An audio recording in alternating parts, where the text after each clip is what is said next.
My name is Mitch Benner, and we started this podcast to remove the stigma around sobriety from addiction. My name is Aaron Nelson. Through our stories and the stories of our guests, we hope to help you find a new path. All right, guys, welcome back to Shattered Darkness. Today we have a good friend of mine, a guy that I've known in real estate for quite a while, Christopher Reilly. How you doing today, Christopher? I'm doing well, thank you. Good, man. Thank you for being here. We really appreciate it. Christopher is the owner of Windsor Storage and Farms in Windsor and has been in real estate and mortgages forever since the late 90s, mid 90s. And throughout all of that and all of his success has struggled with alcohol and addiction along the path. So we're going to talk about that. But first, I want to ask you guys, we've been putting these at the end of our episodes, but I'm going to put it here at the beginning. Basically, we're just trying to get some feedback from you guys. We really want to get some questions, live questions that we're answering on the air, things that are coming from you guys. We just want to really make sure that our content is solid, that it's actually helping.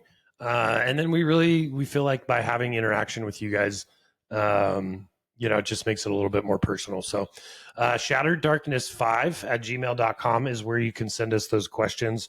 And then obviously you can follow us on YouTube, Spotify, and Apple Music.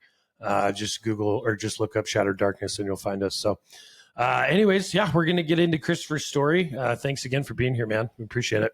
Thanks for the invite. It's exciting to hear, that others with that passion of trying to help people sober. Yeah, for sure. So how long have you been sober? Do you know your sober date? Yeah, 7 years, March 23rd. March 23rd. Nice. So that'd be 2018? I think so. Yeah.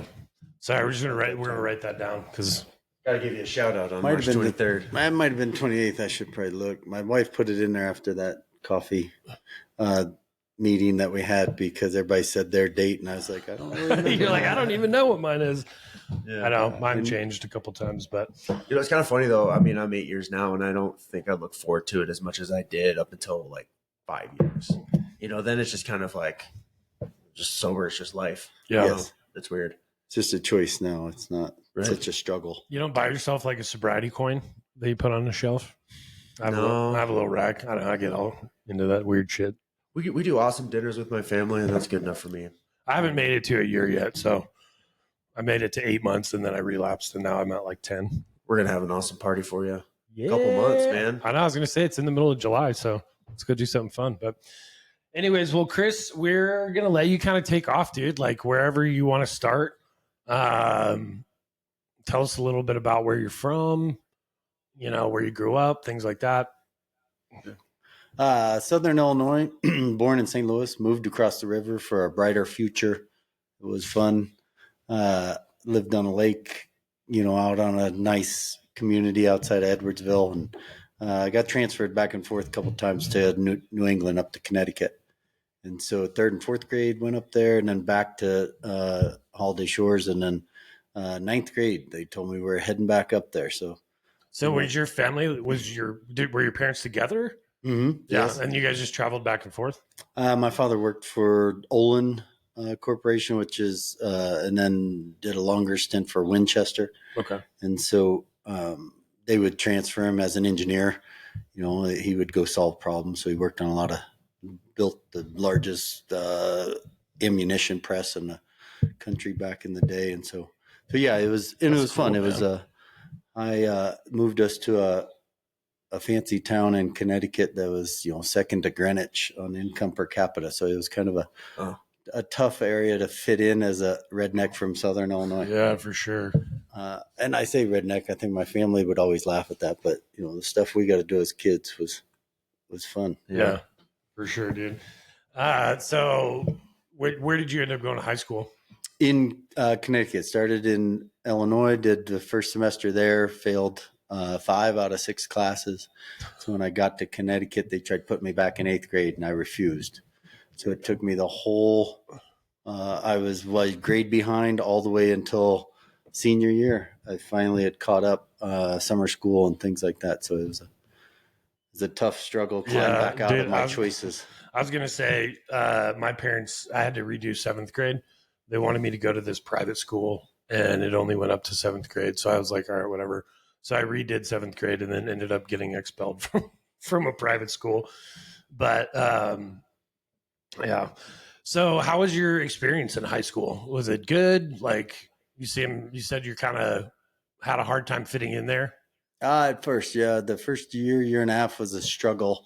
It was always that way because I went to a Catholic grade school, Okay. and so never fit in with the public school kids. Always pined to go to public school and wasn't allowed. So I was finally allowed when I was not welcomed back halfway through seventh grade by some choices I made with the head nun, and so some choice words were given, and that was it. So, middle school went public, and then public high school, and so the moving halfway through ninth grade was rough. So it took about a year and a half. Junior year, sophomore year started a little bit. Junior year really started clicking, and then learned how to control a little bit more and to be. I don't know what the word is, but made some choices that made me the one that everybody had to talk to in school. Okay. And so Gotcha. it wasn't legal then, but it is now. And so I was the one that could help anybody figure it out. If you needed something, go to you. Yeah. And that the older guys always somehow related to me. And so, guys 4 years older would come to me, and, went all the way through high school, that guys that had graduated would come and take me under their wing. So I was in bars at 17 and 18. Really? Because I was 6 foot, 3, 4 then, and, could get served. I remember my Grew a beard when you were like 15. couldn't grow a beard, but my junior year at homecoming, my table couldn't get served. There's 14 people at dinner, and they had to come, my buddies at the door of the bar saying, Rye, come here. They won't serve us until you come sit back down. And so I was up at the bar having drinks while all the other 17-year-olds were at a table in the other part of the restaurant. And I didn't even know what to order. I just said, what's your dad drinking? He's like 7 and 7s. So that's what I ordered. Right on. So it started pretty early for you. It sounds like you're a fairly rebellious kid. Yes. Yeah. Was a rule follower to some extent, but definitely rebellious on, bucking the system on how things could be done. And, I always said I was smarter than the crooks on Miami Vice. My mother didn't like that, but, it played in my favor. So taught me a lot, taught me how to sell, taught me how to, command attention and, how to control a room. And I was going to say, I always get the vibe from you that you just kind of see the world a little bit differently than like a normal, like I'm going to say normal, like what's normal, but I think one of the things I've always respected the most about you is like, if 10 people look at a path, 9 people are going to see it one way, maybe 8, and 1 or 2 are going to see it completely different. And I feel like you're that person. And I'd agree, that it is looking at something and seeing what it can be. When we bought the farm, I think it's a perfect example that then it was my assistant, now my wife, went with me. And within 10 minutes, she had to take over the last 50 minutes of our conversation because she could see how bad my head was spinning with ideas and thoughts, and that I was already checked out because I have a very short attention span. Yeah. And I think that I've learned how to work that in my favor Right. at this point in life. And so I was like, there's so much potential, but I was so giddy. I was trying to keep my poker face, and, and it didn't matter. He told me the price, and it was either pay that or don't buy it. And so I did because I knew what it could be, and who I'm buying it from. I don't think he understood what it could be. Yeah. Would you say, and honestly, this is just kind of a off topic question, and this is, I guess, more personal because of where we're at with this podcast and stuff, but did you have this insane amount of vision? Like if I look at Windsor Storage Farms, I mean, you bought that and it was basically an old farmhouse, dirt lot. Like did you see the potential? Like you saw that from the very beginning. Yes. Not as much as it has now. It kept morphing, but I knew I could, triple, quadruple the size of the outdoor. And then once the county said, show us your hopes and dreams, I put more on there than I thought they would approve. Yeah. And so I just pushed for it, thinking it was a bargaining chip, and 2 years of back and forth and guiding my engineers on how to speak to them. Stop asking questions, tell them the answer before they ask. Yeah. And we got it approved. So once they stamped it, it was either build it as we approved or don't build it. Yeah. And at that point, there was no turning back. So it was a big roll of the dice and hold on. And but I had the confidence and I had the time, because when I was drunk and drinking years, you had good ideas. I have one friend, he's that friend that you can call and say, I need you now. Yeah. And he'll say, where do you need me? Not what are we doing? And he said if he had just recorded me, for the 10 years prior to stopping, and just take notes of the ideas. He's like, because I just sit there and spit out ideas, thoughts, and numbers, when I was 24 beers in. Yeah. And most people have a hard time adding like that when they're sober, and the mind got clearer. So it calmed my brain to a point where it allowed me to be and relax. When did you realize that? Like, when did you realize that alcohol? Because you're probably the only person we've interviewed that said it had a positive effect on them. I think I learned it very young. I learned that, you could be funny and it let go. And so, but I over abuse, right? I drank to be drunk, and, I didn't drink 1, 2. There was never one. It was full throttle or no throttle. Right. And so I was just a wide open, and I'd mix other things when I was a kid, but I even learned on, what was best for my brain. Yeah. And so then I, stopped doing that. And so, but it really did, it was like a medicine. Self-medicating is what we called it. Right. Some people use weed, some people use acid, microdosing. And I think those things do help, even though I discourage my children from it. I always told my older stepkids, stay away from anything white and anything you need to snort. Play with other things. And nowadays life's so scary, but, what they mix or have. But I found out for a long time that it would calm me down, and it gave me great clarity of ideas. Yeah. I just would never follow through. I'd wake up next morning, start over, go to work and make some money and do it again. And so it was once I sobered that it really kicked into another gear.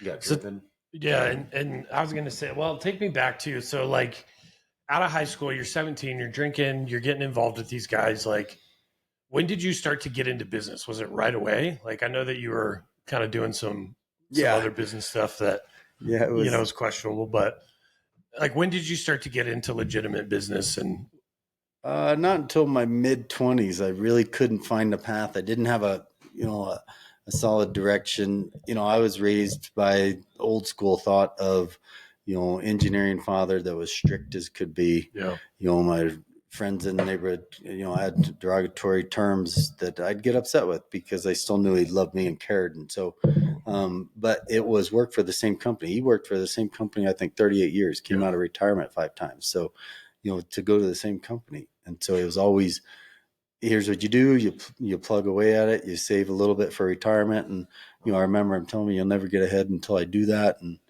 that I had to be focused, and I wasn't focused. I was having fun, and 20s were really fun. Yeah. I think one summer I jet skied more days than I worked. Nice. I'd work 3 days and jet ski 4 and do it every week. And it was awesome. Yeah. But it was in mid 20s that I tried doing a painting company with a guy. In the first bid, he gave up $300 that we didn't need to give up. And so he just didn't know how to sell, or explain to him what the product was. So, I always wanted a partner. I always thought partners were the answer.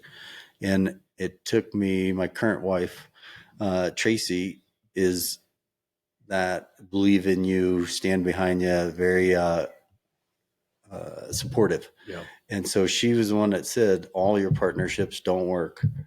The only partnership, that has really worked well was the one with my sister who passed away, and so I still have a partnership with her. It just goes to her husband and kids. Yeah.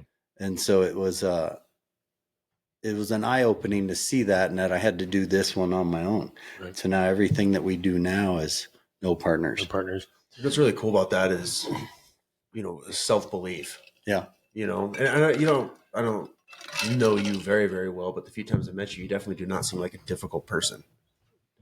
I haven't negotiated anything with you yet, so but no, I mean, my point is, you just seem like very even keeled and down to earth, and I think that confidence is what people need once they find that confidence to get over something like alcohol or drugs. Yeah. You had to get over the fear.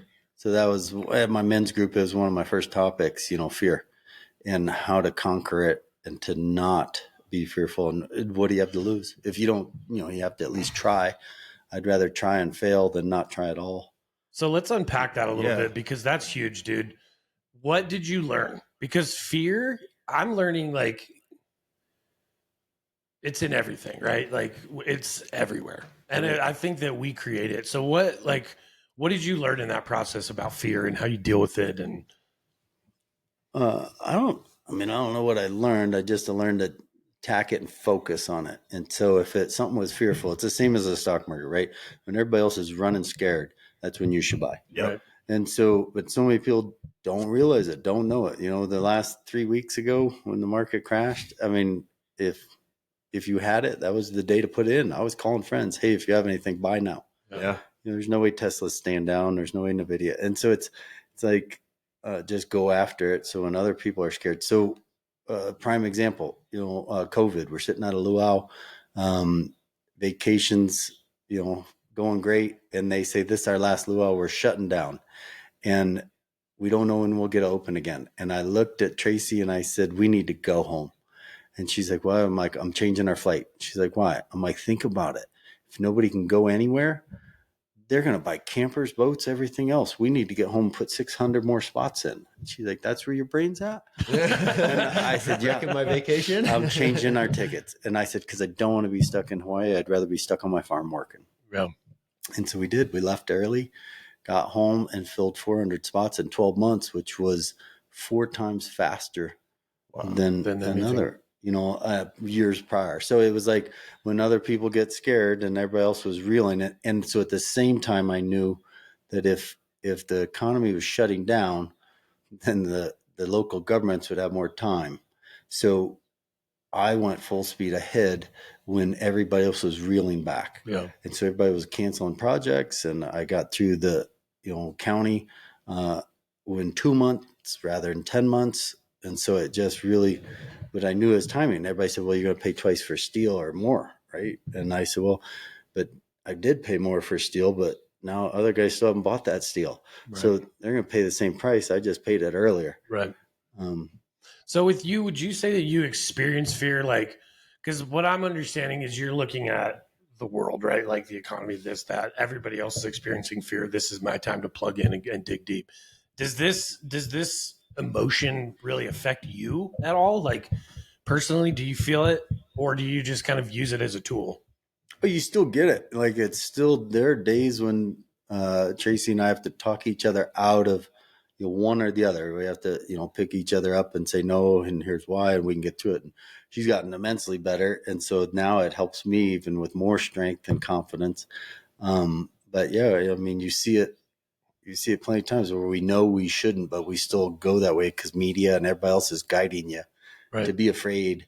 And so I don't know if that answers your question. Yeah, it does. It's just, I mean, and it's really just kind of how it permeates itself in your life, and how you deal with it. Because I think it ties back to addiction, right? Like, I think that's the number one emotion that people experience when they're trying to get away from alcohol, drugs, whatever it is, because a lot of people that are at the level that we were at, that's their coping mechanism, and it's kind of how they deal with life and problems in life and fear and things like that. So it's a hard first step to make, right? That's the hard hurdle to overcome, is that fear of sobriety. So, and when you got sober, like during your drinking years and things like that, like, would you say that you were physically addicted to substances, or was it more mental for you? I think it was mental. It would be, I'd tell myself, no, I can't drink today. Once I started, I knew it was game on. Yeah. By myself, 3 a.m., still sitting in the barn drinking.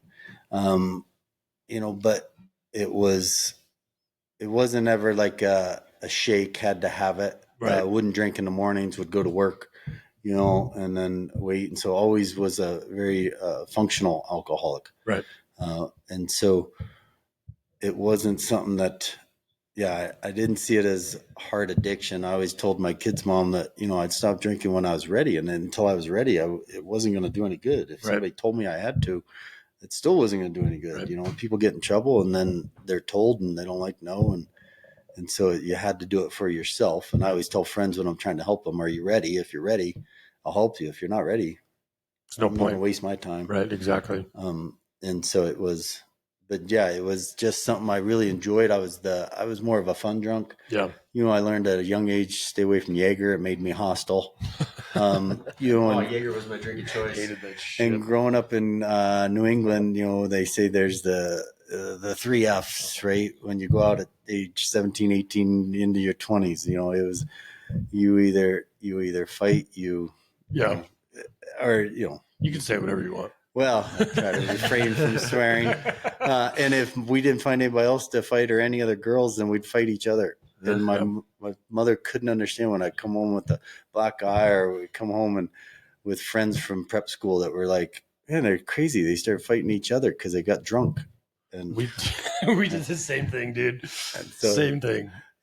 But it was fun. You know, I say I had a good run with drinking, but this run is so much better. Yeah. That it's.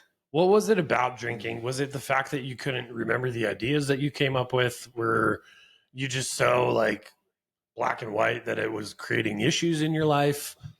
Well, there was a turning point that really created issues, and I stopped drinking different times in life. You know, when I was 21, I had to sober up for a year, a little over a year, and so had done that because health-wise, because I just, you know, the doctor couldn't believe at that age, you know, I'd drink 24 beers a day, or if not more, and so I finally stopped then, and it was good, but I just didn't find a good groove. Moved to Tucson from Connecticut, Tucson, and you know, kind of fell off the wagon to say, started slowly and was right back up to full speed.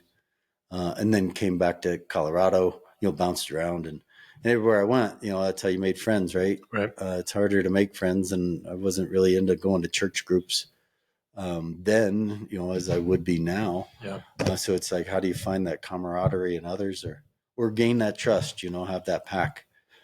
So I think that alcohol helped me in quite a few ways, and I know a lot of people now, and they know me from, you know, some from both sides, but it just never got me ahead. I never, you know, I could do my day job, but I was always afraid to do anything else, and I'd try partnerships from home building to mortgage companies to, you know, restaurants to so many different things, but you know, your partners are in that same boat, right? Because they're afraid to do it themselves. So that's why they're bringing you in, and then they're all drinking, and so we'd have these great ideas drinking, but who shows up the next day? Yeah, I think that's a big thing too, man. Of, you know, I feel like I'll die on this hill that alcohol has zero advantage to anything. Period.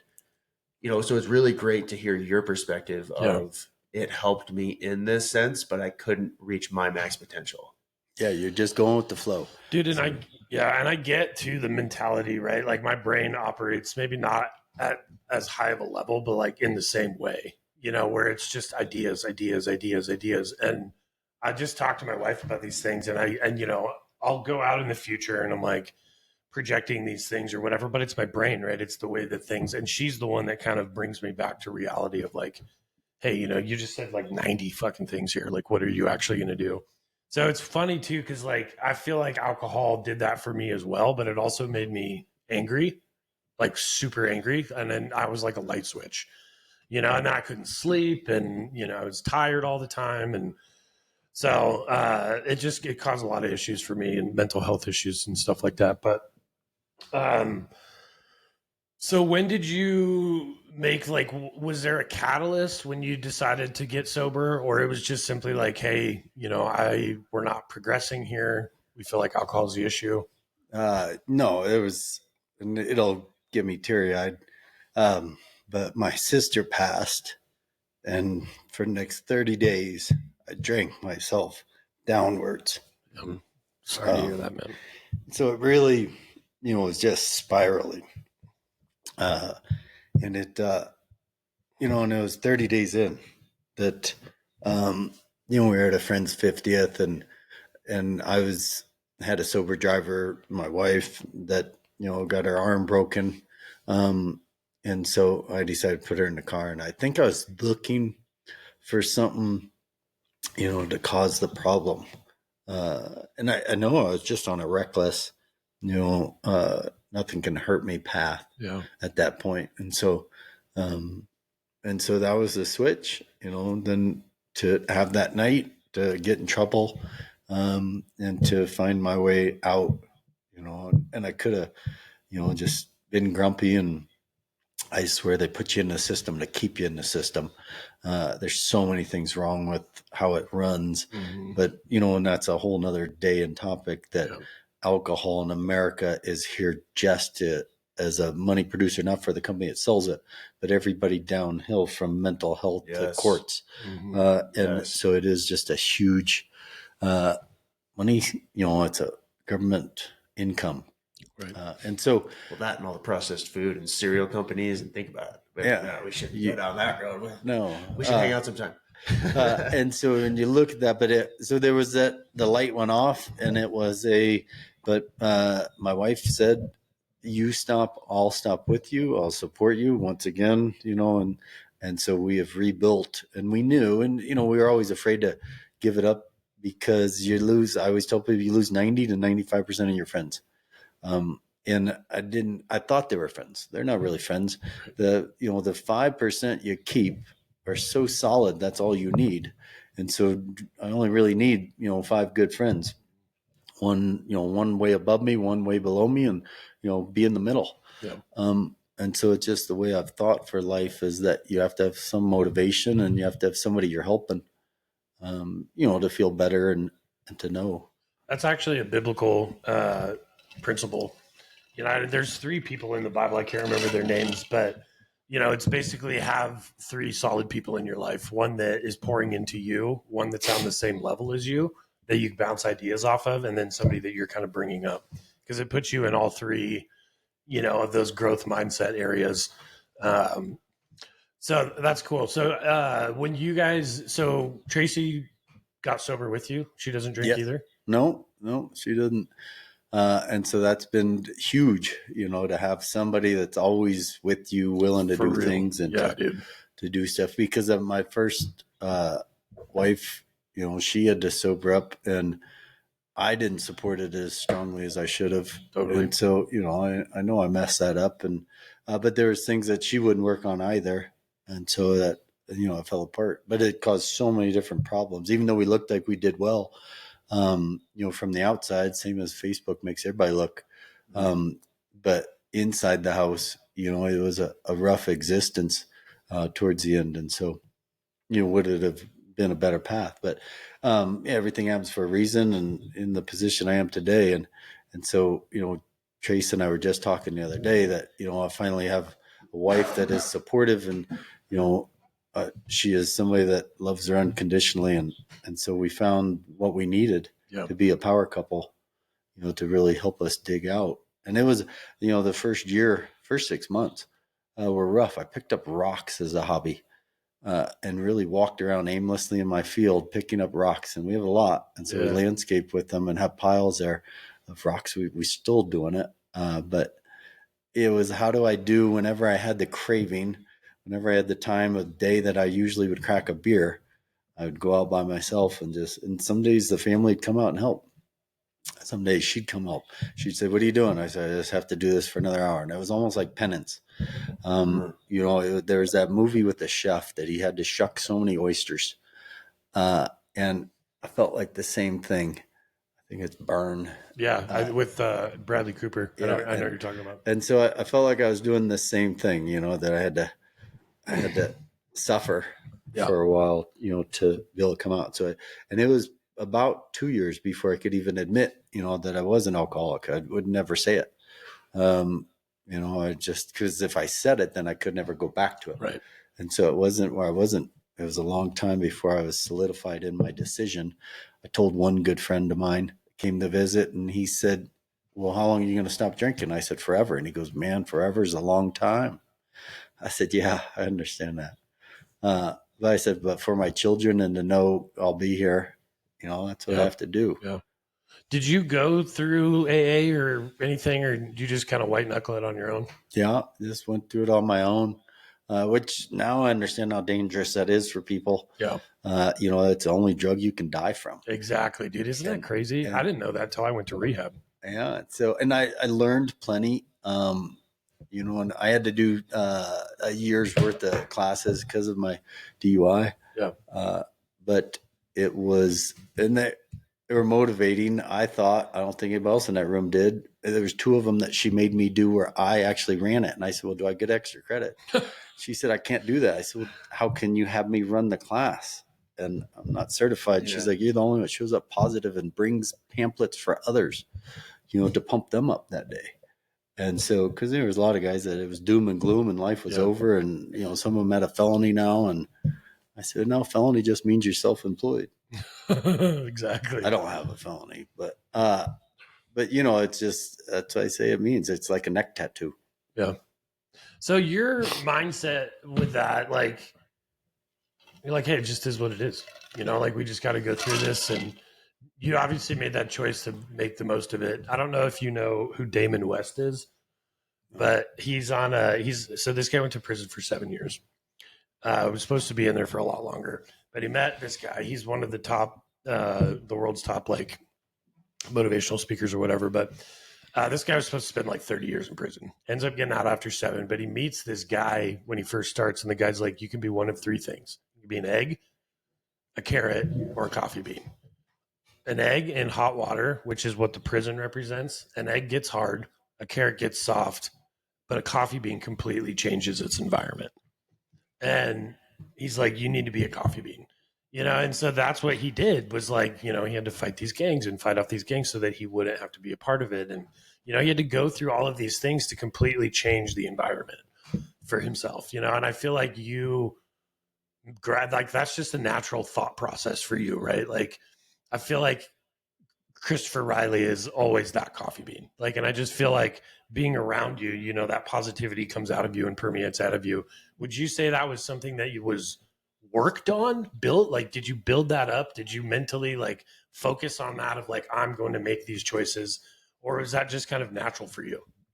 I think it's natural. It's the upbringing. It's, my mother would tell me if I can't sit down at the breakfast table with a smile, then go back to bed. She would never really let me go back to bed.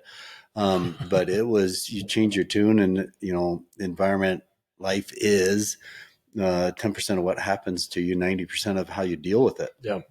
And so it's, and with drinking, you get, you can be hot headed, right? You can have your highs and lows. You can, have different moments. And so it was always be that positive. But no, I was brought up to be positive, smile, treat everyone equal and fair. And so it was very healthy, wholesome upbringing. With a stern, strict father who I still say kept me alive. If some of the things I was upset with when my friends were out partying and doing hard drugs, he said, no, I had to stay home and go to bed at 8. And now I look back, and you can look at several pictures from high school, some of my favorite ones, and only half the picture, whether there's 4 or 14 of us, only half of us are alive. And I can pick through album after album and see that, and so I just had some very strong parents that awesome. Told me that's how I should be, even though they didn't give me the self-employed side of life. That was the rich dad, poor dad neighbor I had, Peggy. She was the one that really helped guide and mentor, that, and knew I'd work hard. And so she'd always say, I'd do anything for her. But what she taught me is crazy too. And you look back at life you learn little clips from. I tell my kids, you only have to take, one thing that each person says to become who you want to be. Right. And so you can build your own character. And so, high school, I was somebody that maybe I shouldn't have been so proud of, even though I thoroughly enjoyed high school and had a lot of fun. But college, and so I came out here and I knew I could recreate even a cooler image, but drinking was always part of that, and I was always the craziest, rowdiest, I don't know how I didn't die more times, or I didn't die, but how I didn't die over the years, because so many times I put myself in that position too. Yeah. and always prevailed. So at some point I say, I don't know why God still has me alive. I'm waiting. Yeah. Lately it's been, he must have me political thoughts for me because of the environment now and, where we need to go. Dude, I would, if you ran for local politics, I would vote for you in a heartbeat. I haven't lived in a town for a long time, so it's always county. Yeah. So anyway. I don't know. I've been asked to run for the school board here, and I've considered it, but we just have a lot on our plate. Like going out and picking rocks and keeping your mind busy to get sober. And so once you got past that, is there anything now that you just kind of still have to go back to that, or is it just I'm sober and that's it and we don't think about it? No, I mean there are times where you think that, gosh, I can drink if I want to. There's nobody that tells me I can't. And so there's still things on focusing on what it is. So focusing by goal setting and, tell my kids to do it and tell others. But, everybody says that day by day, but, day at a time works. But you have to have that 1 month, 3 month, 6 month, 12 month, 24, and then go into, 3-year, 5-year, 10-year goals. Mm-hmm. And so I revisit back to make sure I'm still tracking. So it's day by day with sobriety and staying focused. And it's picking one thing to do well at a time and then take on the next, so as I get one company running and smooth. Yeah. And then I still have to bounce back to that company, but it's how we wear so many hats and run so many different companies. And that's why I look at you too, because we're trying to do all of this stuff, right? Like you had mentioned that your brain just goes, ideas just spin and spin and spin. So as in sobriety, do you still deal with that? Yes, I deal with it every day. My wife even says you're spinning. That's what my wife and I say the same thing to each other. That my employees can even tell, when I'm spinning and ramped up and I come in like a tornado. Yeah. And I have so many things and I'm sending them in different directions because my poor 10-year-old has the same brain. But it makes us ultra focused. So, I was asked to be a highway patrol back when I was 21. I said, who I was when I was younger, right? And he said, yes, that's why we want you while you're sober.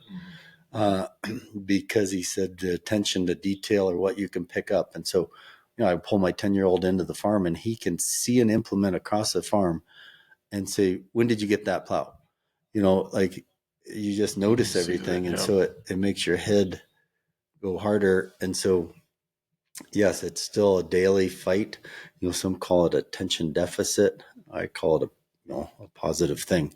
Yeah. But I will walk out of the middle of a conversation when I see the next thought, and so that's really hard for family and loved ones and employees, because it's even talking this conversation. Yeah. My brain still thinks of two different things. So I think of three things at all time.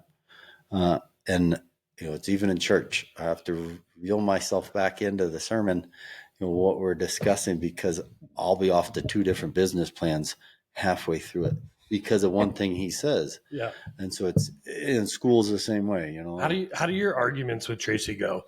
We don't argue. That's awesome. I just explain to her why I'm right. So it's not. Bro, you and I I literally told my wife the other day, I'm just about to start taking testosterone and I'm already like a super arrogant dude, like I honestly never think I'm wrong. And you have to be humble. Exactly. And it's hard. Empathy is the one thing I still need to learn to conquer in life. I haven't achieved that yet. And so I hope to at some time, but, and it's not arrogance as much as confidence. You can't be arrogant. You have to be able to back it up. So I told my children that, I don't want you to always act like you're right and you're smarter than others. I play dumb actually as often as I can and let them talk and then explain it. Yeah. And I think that's helped a lot in life, that you just play the, country boy. What happens when you play dumb, like in an argument where you already know you're right? Or maybe not an argument, but an interaction. You let them be dumb. Is there any point to going back over top and proving them right, or you just walk away? No, a lot of it is a smile and walk away. And sometimes it doesn't, and my wife has taught me that, when people try to text and they say something and I'm like, do they not remember we ended this friendship with and an attorney involved. And then 2 years later, now that you're doing better than them, they want to connect. And, so I go to text them a long explanation, and she's like, just say thank you. Yeah. And I did. And it was such a relieving, nice, where I wanted to explain to them what they had done. And I know what they did, and they'll never know, right? Because I explained it to them then. They explain it to them 2-3 times later. Isn't going to do any good. Yeah. And so it's move on. Yeah. Do you get any word release like that? So like, you ever done the thing where you type out the text and then you just delete it? Yes. And then, Oh yeah. Or type it, and I have one email queued up. It's been queued up for a month. I haven't sent it. I've reworded it several times because in my brain it helps me to believe I've explained it to her, even though it's never. I can send that, and it's just going to fuel the fire to more, ignorance, and that's what I say, that I'm not a prejudiced person, but I'm prejudiced against ignorance, and ignorance is bliss, and I just don't believe that. I don't either. And so it's like common sense that's not so common, is my daily fight. And so just trying to explain to people simple. But I have no problem with confrontation, and didn't when I was a drinker, and don't now, because in my family, employees know that when I start talking calmer, to watch out. I don't raise my voice and start screaming. I get more monotone and more relaxed, because it's a mental thing that I've trained myself, on how to calm. Because people want you to get excited. They want you to start swearing. They want you to, get in a fight with them. That automatically makes you the bad guy. And at least in my life, because I'm very much that way. And I would say that's been my biggest practice as well, is just to slow down in those moments where people are either challenging you or, arguing with you about whatever, and that's like with my wife too. Like, she's incredible, dude. Like, very much like Tracy, very supportive, and even in everything in life. Like, she's just really coming alongside this. She had every right to leave me, but didn't. But we look at life very differently, right? Hers is like, what's the situation require? And mine goes so much farther than that, where it's like principles, like what's the principle of this situation? Like what's right and what's wrong. And I read this quote the other day by Matthew McConaughey, and it was like, success starts to happen when you realize that being a nice person isn't the right thing to do. He's like, I'm not a nice person. He's like, I'm a good person. Yeah. And it's, you don't have to be nice to everybody. You don't have to scream at them either. But I'm learning it's like that, slowing the mind down and using those principles of life and being like, look, I'm not going to do this for this reason. Yes. And if you don't support that, there's the door. And I don't give a shit. But this is what is real and honest and true to me and in my heart, and what I feel like God or your higher power or whatever is leading you to do. And if you don't want to be a part of that, then there's the door. And that's been kind of my approach. And it's a little bit arrogant, in the sense of like, I'm not, but I've had to learn too, like with my wife and things like that, like God speaks to me through her, like I hear, and she sees things differently for a reason, and so it's ignorant of me or stupid of me to not heed that advice, and at least not consider it. And it's been tough because, a lot of times when I get challenged, dude, I get pissed, and it's just like, it makes me angry. Well, and you just have to stay calm, but that, on principle, and that there are principles to everything in life. And so Exactly. I firmly believe, and my father had a lot of principles that bode very well for my business. And so I wish he would have been self-employed, because I tell my employees it's principle. So I always explain to them that just talk it back, that these are the choices you've made. Right. So we say it to people all the time. Well, that was your choice. You made the choice. And so you'll say it 6 times in one conversation with them. This is your choice. And, and then it's still your fault. Right. Right. And they want to play the victim, and but they want to get that rise, and then, Google's reviews are so frustrating because it's a one-sided story, and life doesn't have just one-sided stories. Right. There's 2 sides to every story, but they don't let you have your side. You can give the rebuttal, but it's like, how you read it. And so I enjoy that you can see how many other negative reviews that person has given. So when I see one, that's what I want to know. Are they a complainer? Yeah, Are right. they the Exactly. victim? Have they chosen that path to be? And so I see it all the time. But I think that's a big part of sobriety too. Yeah. It's I heard something on the radio just coming over here that was totally kind of to that point. It's oh God, I'm gonna butcher. I'm not even gonna try. But it's everybody's problem. It's nobody's problem except for everybody's. That's what it was. And I think once you stop playing the victim in your own sobriety and your own everything, and you can get past that, then you're onto something. Yeah. Sober, and there was so many fears, worries about sobering up. And I had a good friend of mine, Chris Howell, said, that he had told me something one time in the office that his net worth had doubled each year that he'd been sober. And I was like, how can that be? It just can't be. And I couldn't understand.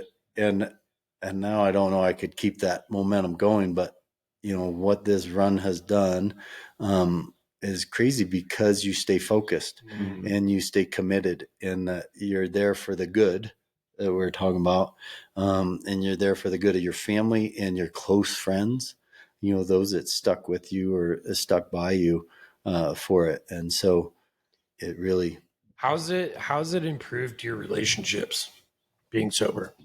Relationship with my children immensely. Couldn't be any better. My uncle had told me once years back, I asked why he quit drinking, and he told me it was for his kids. And I watched that, and I watched his relationship with them and how he was so, there for him. And so now I'm there for my children. And then I kind of dove into overworking because I filled the void of sobriety with work. Yeah. And I overworked until I heard Rebel tell some gal at the age of 8 in a pool, no, my dad's always working. And she's like, what? So he can provide. And he had an hour conversation with a 60-some-year-old woman in the hot tub about, what he has, where he lives, what businesses he runs, and she's just, you could tell she's eating it up. And he said, no, my dad's always just working. And she's like, no, he's doing that to provide. And he's like, no, he just works a lot. He loves to work. And she's like, well, where's your dad now? And he points over in the corner of the pool at 9 at night. And I'm on my laptop doing spreadsheets. And he's like, right there working. And I resonated hard. And so I didn't want them to see me as the guy that just worked. And so now they get home at 3 and I focus on them thereafter. Yeah. So when I have the weeks, I have them every other week. I work from 8 to 3 and then I'm done. Wow. And so it's hard to do, but sobriety's allowed me to do that because now I can, I can push things around. I can get things done in the times I need because I don't have this wasted space. Do you have a hard time delegating things to other people? Yep. It's, I can do it quicker, faster if I just try to do it myself. Yeah. But that's what Tracy's taught me. I looked for somebody that could help motivate or help my business grow for years and could never find somebody that would do everything I said. And her and I finally learned that she'd just listen to me talk. And by the time I'd be done talking to somebody, she'd have 3 of the things that I just said I would do done. And so we just learned how to conquer together. But it's still better at delegating now, but it took a long, long time. It took me until just the last 2-3 years to learn how to delegate. Yeah. And that's really, truly, at the level that you guys are at, you have to be able to do that, and that's kind of what I'm learning. Like, you just kind of got to let go of some things and let other people do them and help you. And that's a hard thing for me to do too. It's just like, all right, well, if you're not going to do it my way, I'm just going to go do it myself, and I get really frustrated in things. And there's been times with Aaron that I'm like, dude, just do what I tell you to do, and it's like, but at the same time, we're together because of our minds work so differently. And that's why this relationship works so well, Because I can respectfully say, fuck yourself. Exactly, dude. Let me explain to you but why it's I'm not going to do that. It's a good practice for me too, to be like, okay, dude, you just have to let go, do everything that you can, and then let go of the things that you can't control, and that is extremely hard for me. It's so hard in our industry though. Like in real estate. Yeah. Because there's so much stuff out there. Like, yesterday I was going through it, like trying to be at my son's football game.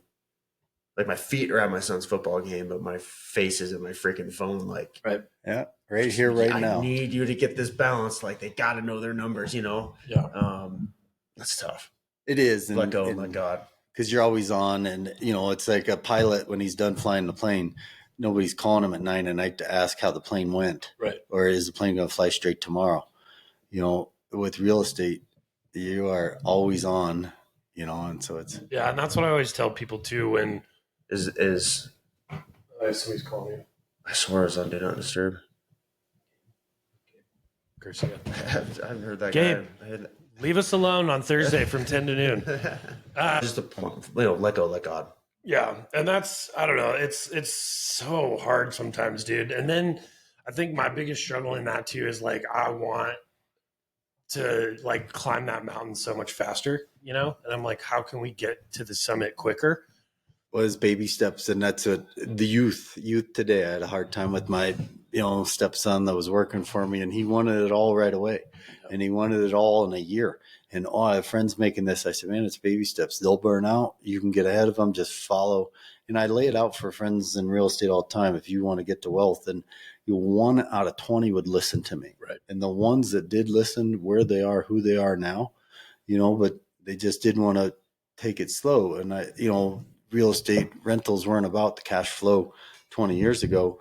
They're about the trading card that they are now, like a game Monopoly. And so people always say, well, how'd you get to this? I said, my new house. And that didn't come from storage. That came from rentals I bought in 2003. Yeah. That I'm finally cashing in the chips on. And storage is for my children to take to that next level. And I am prepping both of them, all of them, on how they have to take us over the next hump, because I don't know I have the energy. Dude, and that's, I want to say, like, I love that about you, that you take time to pour into the next generation, and I'm not bashing anything. Like, I just, like, my dad was a very smart business person, did well in commercial real estate and things like that, and talked a lot about, like, we're going to bring you into this. This is your legacy, things like that, but never really took the time to sit down with us and teach us kind of what that looked like. And so that's like, it's like, I look at my dad's business and I'm like, dude, I have no idea how to run your business, so I love that you're taking the time to pour that into your kids, and be like, hey, we're here. The goal is to go way over here, but you're the ones that have to take us to that point, right? You're bringing in that next generation, which I love.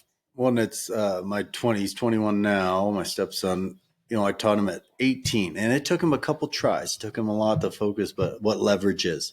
And, good debt, bad debt, and leverage. And, at 18, he finally got it, and he owned his first townhome. And, he's explaining to 30-year-old guys on his crew, how it works. And he'd come back and say, okay, what's this? And so he'd learn, he'd listen. Yeah. My first round of stepkids, they didn't like riding in the car with me, because they said all I do is lecture. And it is, some days I need to lay off, but my 10 and 12-year-old can tell you, what depreciation is on a tax basis. And so there are things that most people are going through, what's 4 times 4, and I'm going through tax code, and where the benefits are and how you run it. But I think that they will understand in time.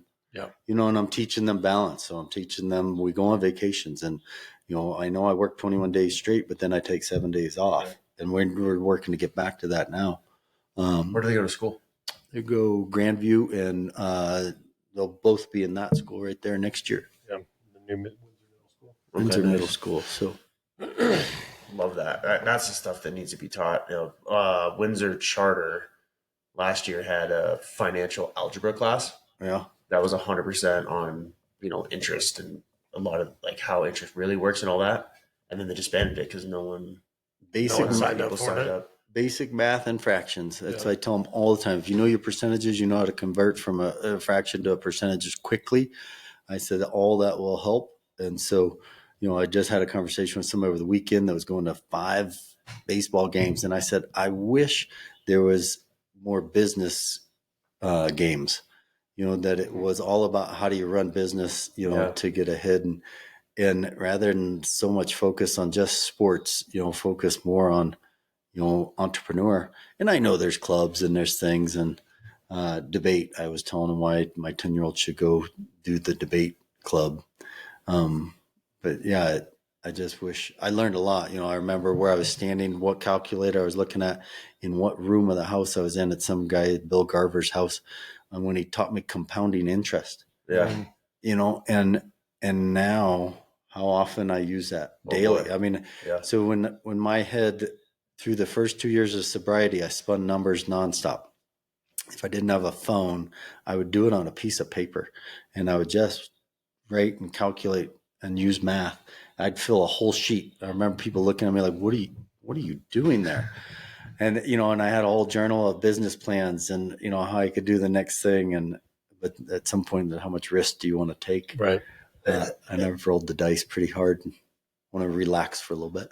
It sucks that that's not taught in school. When Zeke was running for city council in Loveland, we went to a rally kind of thing, and there were some gals that were running for school board. And I was talking to them. I was like, why is this not taught in class or in school? Entrepreneurship, all that. She's like, you're crazy if that would ever get in, Laramie County school districts. Yeah, not in Larimer, maybe in Weld. Yeah. Well, yeah, but it was just crazy. I'm like, why are we not teaching this? But, to me, it just goes back to they just rather teach really good W-2 employees to do what they're told, put their head down, go to work, clock in, clock Well, and out. it reminds me of that scene in Interstellar with Matthew McConaughey where, the choice is like you basically are a farmer or that was it. Like the world was ending. And so, it's like they're training this kid up to be what he is, and what they need him to be. And I'm training my children to be CEOs. Yeah. Or to run their own companies. And so, you know what, dude, I think that there's a part of that too. Like we have to take personal accountability in how our children are raised, right? Like it's not 100% the school's responsibility to teach them all that stuff, and actually principles and things like that. I think I would rather that not come from them, like I want that to come from me, and I want them. One, it helps me pour into them, right? It builds that relationship. But two, it makes sure that they're on the road that I feel like is necessary for them to be successful. So we have to take some level of like personal accountability. Oh, 100%. It should be 90% on the parents. And the involvement of the parents is the key. And that's where you see the communities that have violence and shootings and things that they don't have full involvement of one or both parents. And so the ethics, realtors, I always laugh that they think ethics can be taught to a 47-year-old individual when they get their real estate license and they take a class online on their computer and that's teaching them ethics. I'm like, if they didn't learn it at age 6, exactly, they're not going to learn it now. Yeah, exactly. And so there's always a big joke with our managing broker on, really, I have to take another ethics class. Do I have to keep my car clean? Well, that's more common sense, not ethics, but it's in that test. Yeah. And I was like, so my son, he went to throw a bug out the window and a piece of paper in his hand went out with it. And I made him feel bad. I made him understand that you just let a piece of paper you littered with my name on it because it was an ACE coupon. Yeah. But I needed him to know because my mother told me all the time, do not litter, and it seems like a common sense thing, but you drive through Texas and nobody taught them because it's just all of them down the highways. Yeah. But those core values of what we have to teach our children, the new middle school principal said, here's our phone policy, and they are turned off. And if you need to get a hold of your child, you call the office. He went old school and he was all excited. And I looked at Tracy, I'm like, do I clap? And, it's filled with a couple hundred people. And so finally I just started clapping because I was so excited and the whole auditorium clapped. But the principal, she's like, why did he look at you? I'm like, he knew I started that. Yeah. But it was fun because I've said, kids don't need phones. They need dirt piles. Yes. Yeah. They need that creativeness. Exactly, dude. And that's what I tell my wife that all the time. I'm like, there is nothing wrong with our kids coming to us and be like, I'm bored. And then you turning them away and being like, you know what? They'll figure it out. Oh, and we do that to our kids all the time. Mine have said it. And I'm like, you have so many things to do on this farm. You Exactly. say it again. I'm going to go start pulling things out and throwing them out. And they'll walk away and find something. And now they don't say it anymore. And they are constantly on the move while they're on the farm. But they have, things to do in space. And so that's key. But homeschooling is one. I had my son home the other day and he hung a 350-pound iron hood, in a house. And he was so excited and he's reading a tape measure. And I thought, gosh, I could do this. Of course, I didn't get the best grades, so I don't know how homeschooling will go.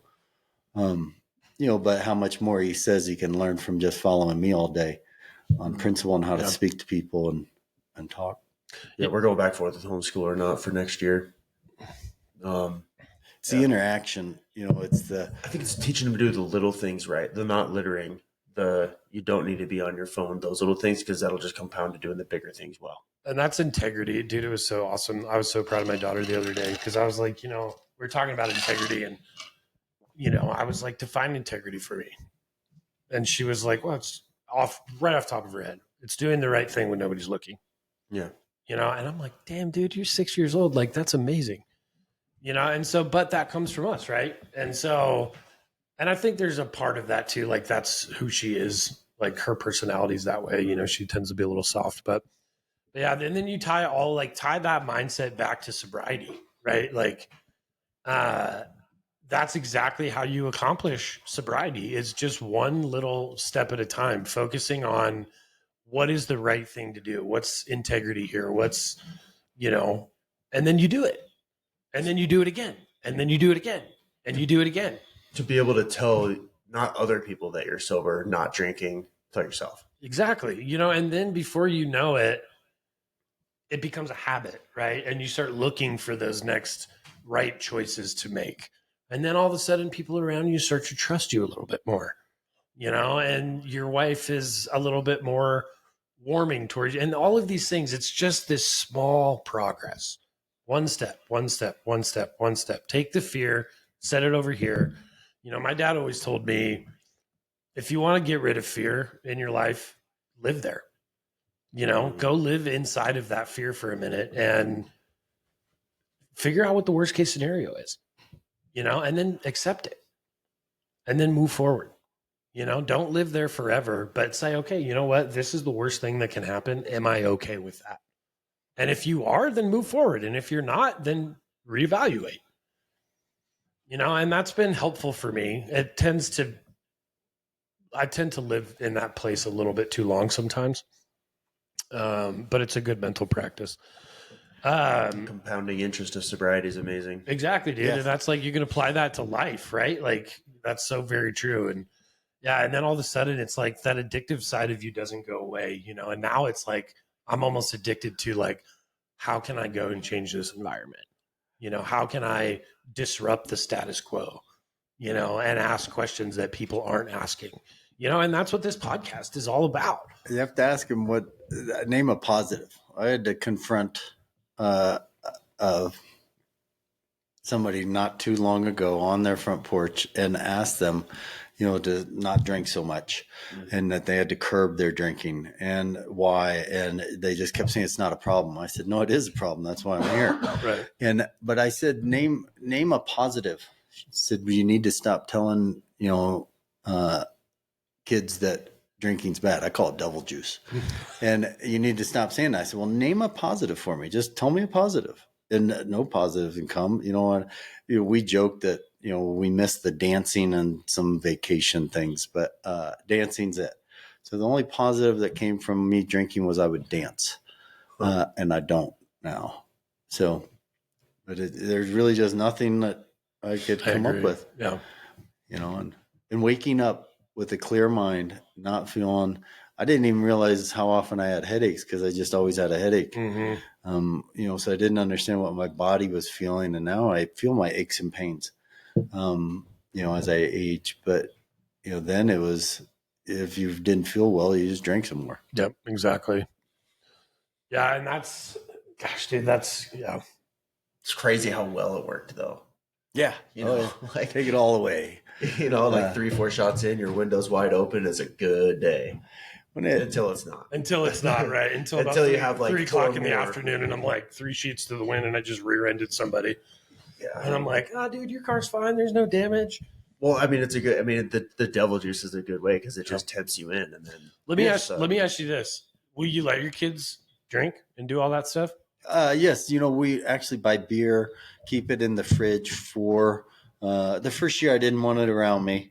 Now I can have it in my shop fridge. It used to be so many friends would stop by to get a beer because, they knew it, that I'd always have it.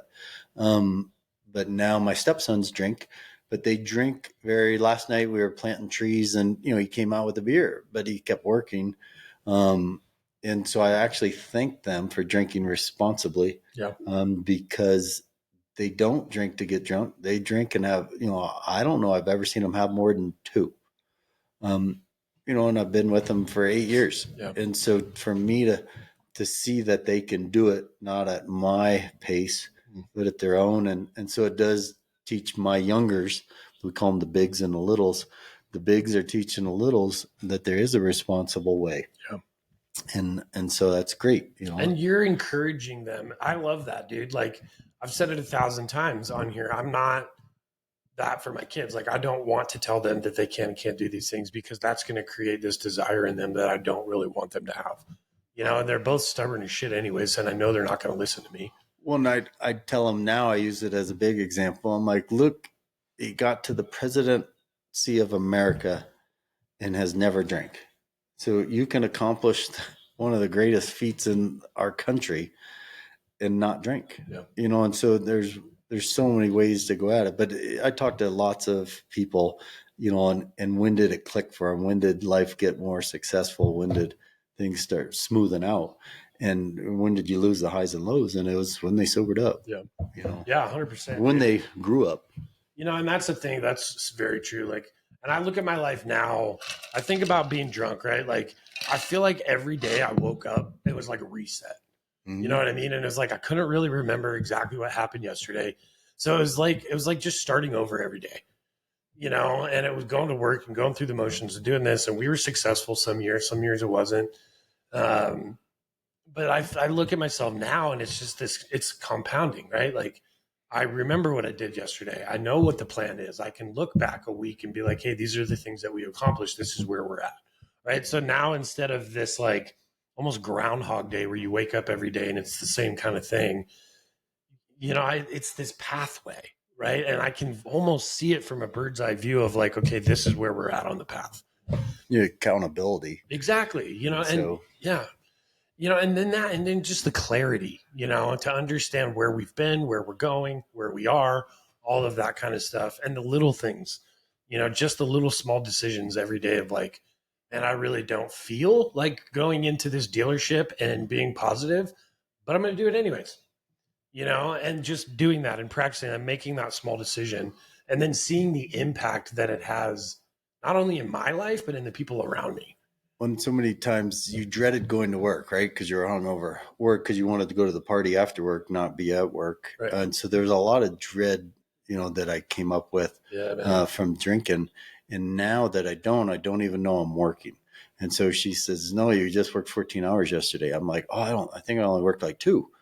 And she's like, no, you were at it all day, but it's so fun to me that now I think that it is, a game, right? It's a big chess game, Monopoly. That's exactly what it is. Life is a game, yeah. And it's like, I don't know. I feel like after getting sober, you woke up, Yes. And you just like got up off the sideline and now you can see the entire game plan. And well, it helps you find something that you're passionate about. When you're drunk, you're just numb and just kind of a blur. Yeah. Yes. You get sober, you find the things that work well, and then you become highly successful at it. Right.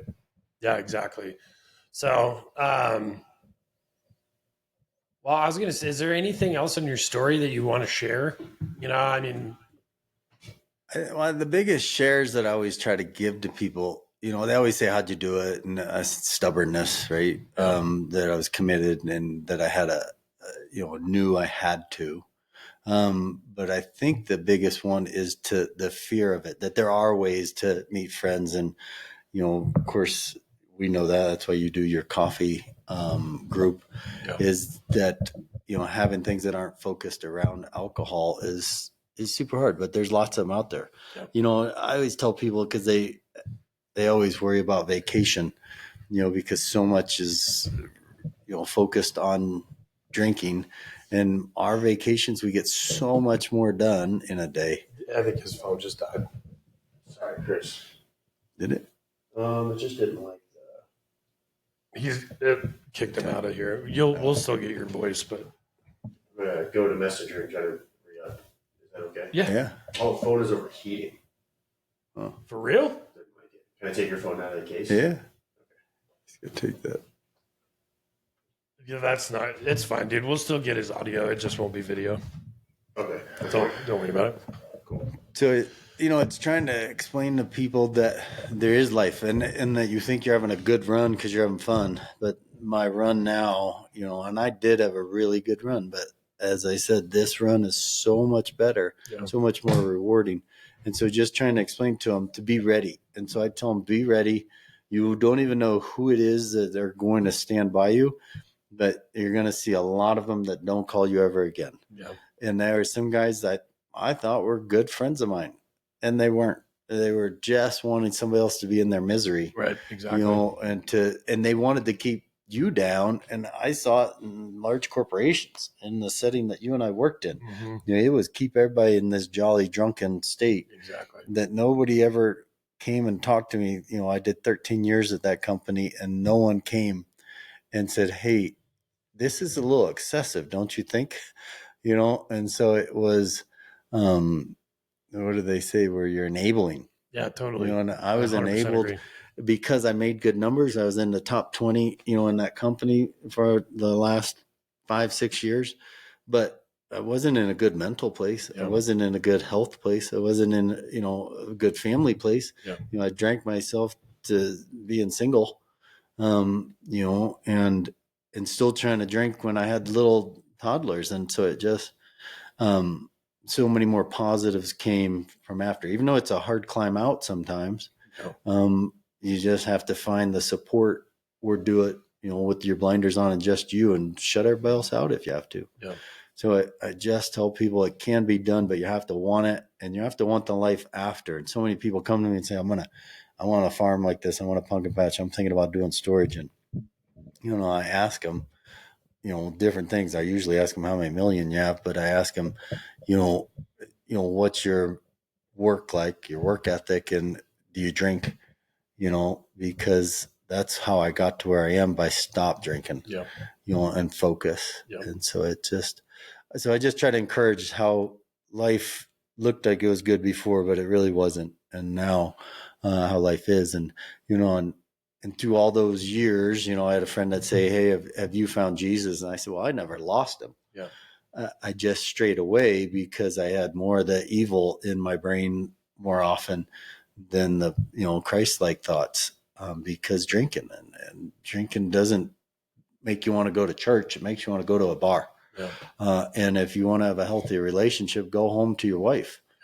Go home to your kids. I used to always sit with a bunch of agents that would be sitting there trying to get one more drink in, and I'm like, "Don't you have to pick your kids up at daycare?" And why would you leave your kids at daycare for 2 extra hours? I'd rather go get them out early if I'm done working. Yeah. So there's a lot of things that I could always see, but didn't really confront, or wasn't my place to say. Yeah. Well, and it's weird too, and that's kind of why it's easy to sit behind a microphone and have these conversations, right? And that's where I think the rubber meets the road, is where it's the face-to-face stuff. It's the being willing to challenge people, and we see it at work. Like, I've got a guy at work that, is talking about going through a divorce, and I'm like, the first thing I asked him, I'm like, "How much do you drink?" And he's like, "Well, quite a bit." I don't know exactly where he's at, but I'm like, "Dude, you want to fix your relationship? Quit drinking." Yeah. Just for 6 months. Relationships, period. Yeah, it'll give you clarity on what to do and all this stuff. And I was like, just try it and see what happens. And it's like, at least that way you can look back and say, I did everything. I tried everything. And so, but I agree with you, man. Like, I just think that we need to talk about it more. And that's what this is all about. And I also feel like our country is kind of waking up a little bit and seeing this as like, hey, we're a generation of numb people, that are not very effective. And they say it's on the decline for youth, which is fun to hear. Exactly. I'm yeah. happy because my growing up was rowdy, and the whole town was rowdy, and some of them still are, Yep. That are still alive. But it's crazy to me that was just the mindset and how you went at it. Yeah. So it's more on how do you do positive things. Yeah. With a group of people. Absolutely. Well, to your point about the rubber meets the road, that's why we ask you, everybody listening, to to meet up with us. We're not going to sit there and, nag at you, but we just want to chat. Let's just have a conversation. Someone in this, an environment that's been there, you can bounce ideas off of us and find what's going to work for you. Find your passion. When I've never put some out on social media. Really, it was the last election, not this most recent, that I quit because you saw so many one-sided and nonsense. So I stopped social media altogether and really gave it up.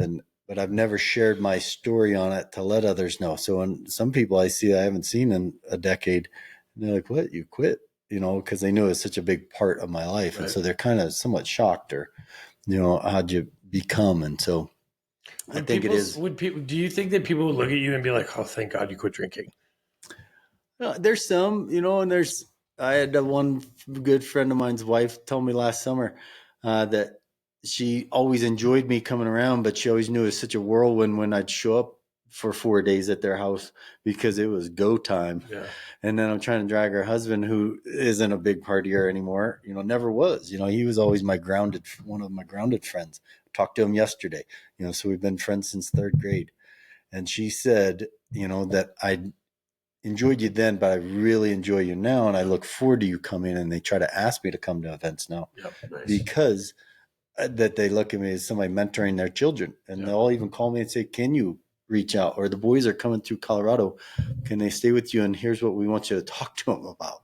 Isn't that cool though, dude? Like the opportunities that you get to speak into people's lives and to speak truth. And would you ever have had those opportunities as an active drinker? I mean, you probably did here and there, but... Well, I had them. I still look back at how did I get elected onto a board of directors, right? When I was the most hammered guy at every function. Yeah. And, but it was because my thoughts are principles and wanting to change things for the better, not being afraid to say what was on my mind. And I still will say what's on my mind, but I say it, more direct and clear. Right. And respectfully. And yeah, for sure. Yeah. Well, dude, is there any big nugget that you want to leave before we end this episode? Like for people that are listening, just hey, if you take anything from this, hear this. If you take anything from it is that you haven't even started living yet.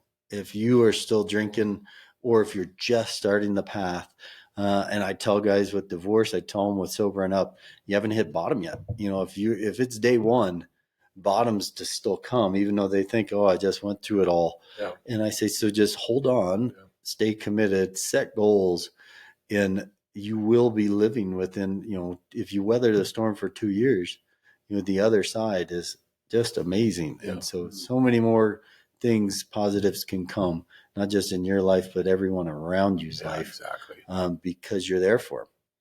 So you'll be a better person. Yeah, for sure. And you still laugh, but I used to laugh a whole lot more, but it was a lot of myself. And, I didn't need to be the joke. I needed to be the strength. That's awesome, man. Yeah. So, and I want to say that too. The starting is hard, and surround yourself. You had a great wife that supported you through this. And I'm assuming a handful of friends that were there for you. And that was huge for me too. I had family that came around me and supported me and really built this kind of protection around me for that, and close friends too, that were still to this day, will not have a drink around me, and that's their choice. That's how they're supporting me in this. So I think it's really important too, to have those people, and they're usually the people that are probably the most angry at you when you drink. But it's important, to have that support system, and because it's hard to do it alone. I wasn't a white knuckle kind of guy. I needed some medical attention and help and rehab, and had to reframe my mindset and rebuild who I was. And yeah. So, well, anyways, Chris, I just want to say thank you so much for coming on here, for sharing your wisdom, your story. It means a lot, man. And it's really awesome to see where you're at today. And I don't know if you knew this, but Tracy at one point was my assistant. Yeah. Okay. She told me that. So she's an incredible human being. Knew her from a different life. Yeah. And so that's what we say. It's that other phase. Yeah, totally. But she's amazing, and I'm just super happy for you guys. So thank you. Yeah. Thanks for having me today. Absolutely. Well, with that, we're going to wrap this up. I just want to say thank you guys for listening. And we will be back next week with another episode. Thank you so much, and we'll see you guys next time.